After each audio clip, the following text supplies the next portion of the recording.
मनसे प्रमुख राज ठाकरे आज छत्रपति संभाजीनगर में अपने कार्यकर्ता से आगामी महाराष्ट्र की विधानसभा चुनाव के बारे में वार्तालाप करेंगे और छत्रपति संभाजीनगर जिले ने मऊ विधानसभा सीट ऑफर आगामी विधानसभा में उम्मीदवार खड़े करने के लिए और उम्मीदवार ओके घोषणा करने के लिए कार्यकर्ता उसे मुलाकात करने के लिए राज ठाकरे आज मराठवाड़ा दौर सरकार छत्रपति संभाजीनगर में पहुंचे। छत्रपति संभाजीनगर राज ठाकरे पुन्हा के लिए रवाना हुए आणि मग त्याच्यातले कोण जण माझ्याबरोबर येणार आणि माझ्याबरोबर बोलणार आणि मग नाही मग तिकडे मग पत्रकार आमच्या चॅनलचे तिथे माईक पाहिजेत वगैरे हे इथपर्यंत सगळं प्रकरण झालं। त्यातले जे दोन जण होते ते पूर्वीचे समंत आहेत ते म्हणत होते की पूर्वीचे आम्ही शरद पवारांच्या जवळचे, त्याचे फोटोही आहेत। आता पूर्वीचे तुतारी बरोबर पूर्वीचे फोटो कसे असतात हे मला कळलेलं नाही।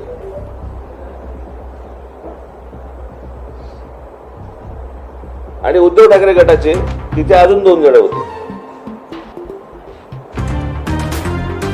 परवा दिवशी कुठेतरी मी नांदेडला असताना तिथे सर्किट हाऊस वरती एक कोणतरी दोन चार जण ओरडत होते, त्यातला एक जो माणूस होता त्यांचा शरद पवारांबरोबर आत्ताचा फोटो आहे। काल जे झालं त्याच्यामध्ये तर शिवसेनेचा जिल्हा प्रमुखच होता। म्हणजे या सगळ्या गोष्टींशी हे सगळं अख्खं काय झालंय, लोकसभेचा जो निर्णय लागला त्या लोकसभेच्या निर्णयानंतर ह्यांना वाटलं की मराठवाड्यामध्ये आपल्याला मतदान झालं। पहिली गोष्ट मला असं वाटतं शरद पवारांनी आणि उद्धव ठाकरे दोघांनी समजून घ्यायला पाहिजे की ते नरेंद्र मोदी आणि अमित शहा यांच्या विरोधातलं मतदान होतं, त्यांच्या प्रेमाखातर मिळालेलं मतदान नव्हतं। मी नेहमी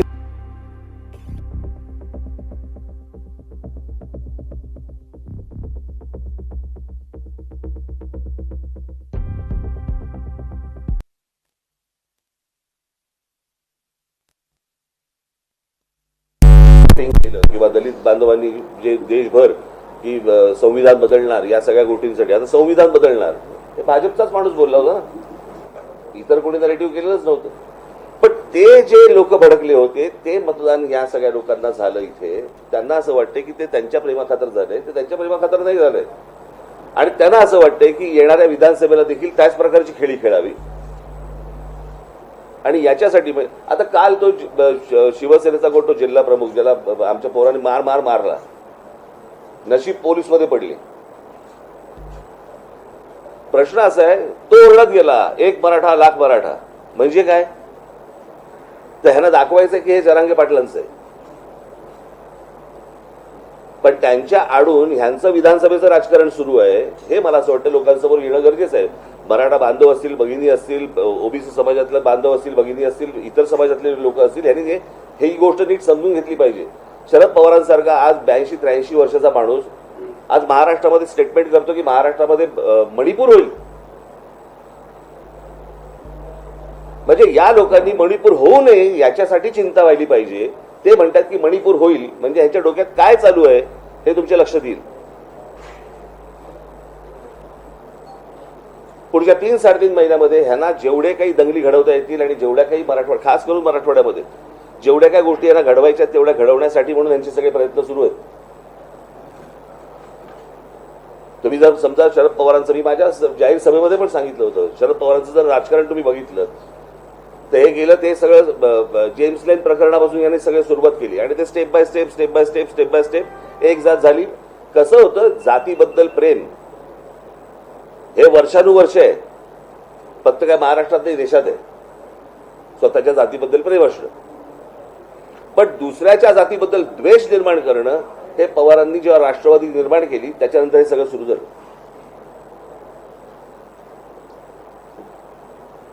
आज माझ्या दौऱ्यामध्ये या लोकांनी अडथळे आणण्याचे प्रयत्न केले। उद्या जर माझं मोहळ उठलं ना त्यांना निवडणुकीला एकही सभा पण घेता येणार नाही। त्यांनी माझ्या वाट्याला जाऊ नये या लोकांनी, कळलं का? मी एकदा मागे म्हटलं होतं की यांच्याकडे प्रस्थापित आहेत, माझ्याकडे विस्थापित आहेत।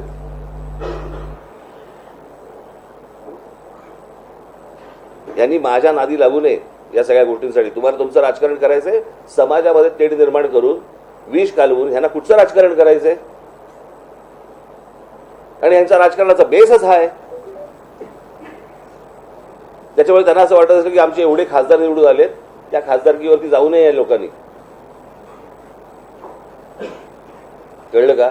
यांचा जर राग त्या देवेंद्र फडणवीसांवरती असेल ना, तुम्ही राजकारण करताय ना, मग राजकारणामध्ये त्या पद्धतीने तुम्ही बोला. समाजामध्ये कशाला भांडणं लावताय?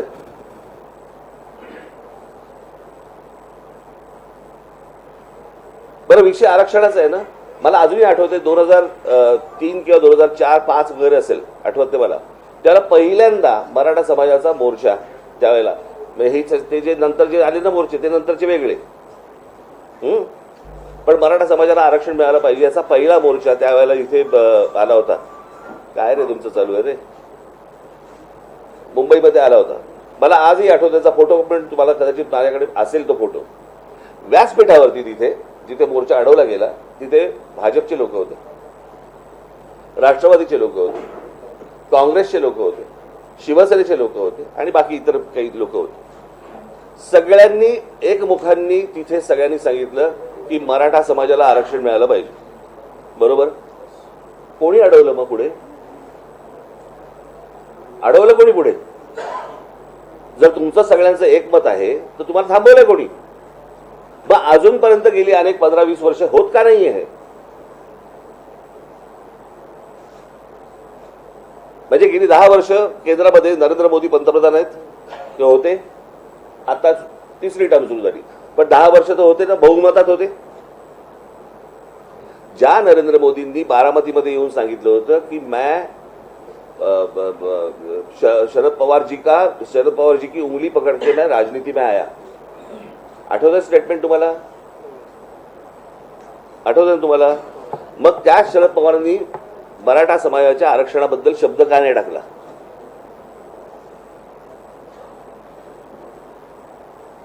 हेच उद्धव ठाकरे पहिली 5 वर्ष भाजप बरोबर तिकडे केंद्रामध्ये नांदत होते, राज्यामध्ये नांदत होते ना. मराठा समाजाच्या आरक्षणासाठी या लोकांनी शब्द का नाही टाकला? आत्ता जरांगे पाटलांच्या पाठीमागून ह्यांचं हे जे राजकारण सुरू आहे हे फक्त मतं मिळवण्यासाठीच आहे, त्याच्या पलीकडे काही नाहीये. तुमचं राजकारण तुम्हाला लख लाभो, माझ्या नादी लागू नका, एवढंच फक्त मला त्यांना सांगायचंय. माझी पोरं काय करतील ना ह्यांना कळणार पण नाही. नंतर घरी येऊन आरशापुढे पाठ बघावी लागेल आणि पोट बघावे लागेल आणि गाल पण बघावे लागतील.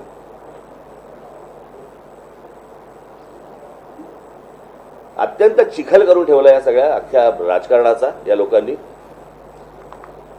म्हणजे जो महाराष्ट्र या देशाला दिशादर्शक होता, आपण म्हणायचो की बाबा हे प्रकारचं जातीचं राजकारण आहे, उत्तर प्रदेशमध्ये होतं, बिहारमध्ये होतं, बाकी झारखंडमध्ये होतं, अशा प्रकारचं राजकारण. मी तुम्हाला एक मागे उदाहरण पण दिलं होतं, आठवतं तुम्हाला? आमचे अनिल शिदोरे गेले होते एकदा आणि एका धाब्यावरती थांबले चहा प्यायला. तर धाब्यावरचा तो काउंटरवरचा माणूस आला, हे बसले होते तिकडे खाटेवरती, तो काउंटरवरचा माणूस आला आणि शिदोरेंना विचारलं कौनसी जात से हो. हे वातावरण महाराष्ट्रात आणायचंय. त्या दिवशी मी मोबाईलवरती बघत होतो, कुठेतरी मला क्लिप पाठवली, लहान लहान मुली बोलत होत्या की आम्ही ओबीसी समाजातल्या आणि आमच्या मराठा समाजातल्या आमच्या मैत्रिणी होत्या, पण आता हे सगळ्या वातावरणामुळे त्या दूर झाल्या, आम्ही पण दूर झालो. इथपर्यंत आणलं, खालपर्यंत घाण राजकारण का? तुम्हाला सत्य द्यायचंय म्हणून, मतं पाहिजेत म्हणून.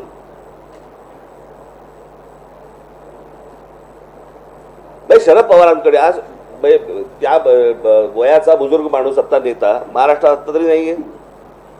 पवारांनी भूमिका घ्यायला पाहिजे की हे असलं जातीचं राजकारण महाराष्ट्रात पसरता कामा नये, विद्वेष पसरता कामा नये. तुम्हीच हातभार लावताय त्याला, तुम्हीच सांगताय महाराष्ट्राचा मणिपूर होईल. पण याचं राजकारणच मुळात तुम्ही पहिल्यापासून जर बघितलं ते फक्त जातीमध्ये विद्वेष पसरून या सगळ्या गोष्टी करायच्या, याच्या पलीकडे यांचं दुसरं राजकारण नाहीये.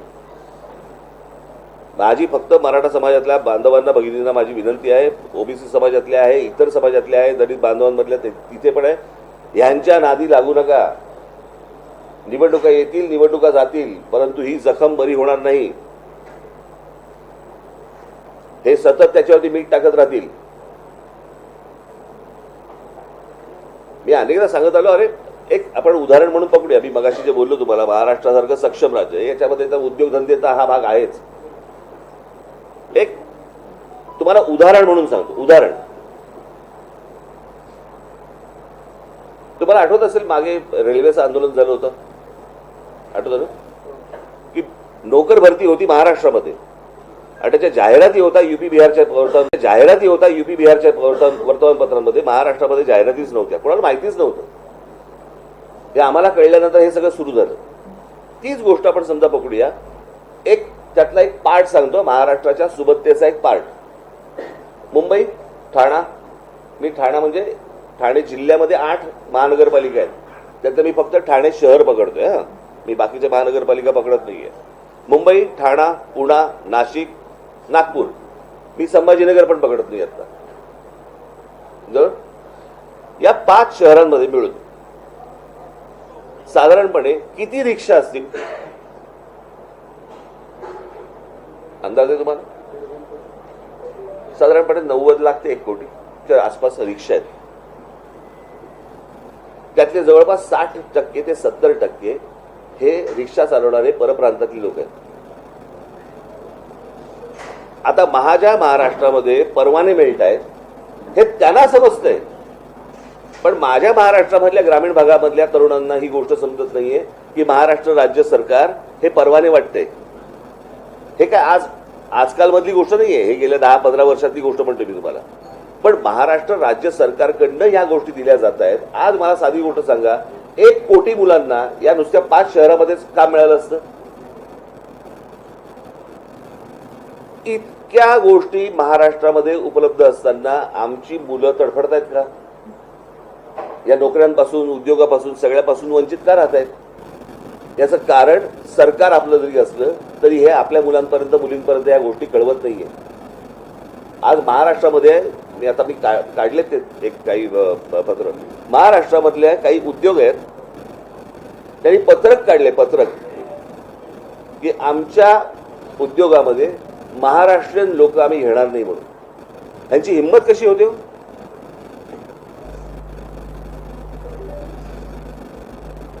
म्हणजे एवढ्या सगळ्या गोष्टी उपलब्ध असताना आम्ही आज फक्त भांडतो आहोत का? आज शैक्षणिक संस्था, इंजिनिअरिंग कॉलेज पासून सगळ्या शैक्षणिक संस्था सर्वात जास्ती कुठे आहेत भारतात? महाराष्ट्रात आहेत, बरोबर? त्या शैक्षणिक संस्थांचे मालक कोण आहेत? बहुतांशी मराठा समाजातले, बरोबर ना? आहेत ना? तरी मराठा समाजातली अनेक मुलं, लाखो मुलं ही शिक्षणापासून वंचित काय? ह्यांना कोण विचारणार प्रश्न आहे? यांनी या सगळ्या गोष्टी सत्तेतनं उभ्या केल्या, यांना कोणी विचारणार? म्हणजे ह्यांना कोणी विचारायचं नाही. सरकार सरकारच्या बाजूने, हे यांच्या राजकीय पोळ्या भाजत बसणार, कोणाच्याही खांद्यावरनं बंदुका चालवणार आणि इथे आम्ही डोकी फोडत राहणार समाजामध्ये. मला असं वाटतं महाराष्ट्रातला समाज हा सुज्ञ आहे, त्याला या सगळ्या गोष्टी समजतील.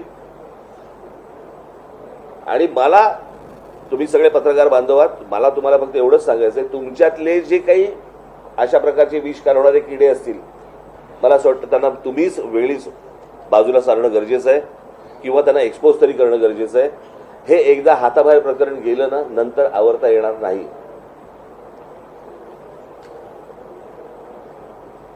म्हणजे कालचा जो प्रसंग झाला तुमच्या ह्याच्यातला, कुठला? बीडला, त्याच्यात 3 पत्रकार सापडले तर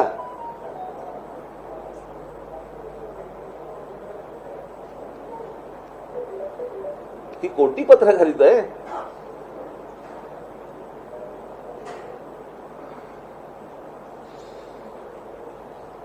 सो मला असं वाटतं की मी हा सगळा दौरा पूर्ण करून मी आता मुंबईला जाईन. 20 तारखेला माझा विदर्भाचा दौरा सुरू होईल. बघू काय विघ्न आणतात ते, आणि ते विघ्न त्यांच्या गळ्यात कशी घालता येतील ते आम्ही पाहू. संविधान बदलण्याचं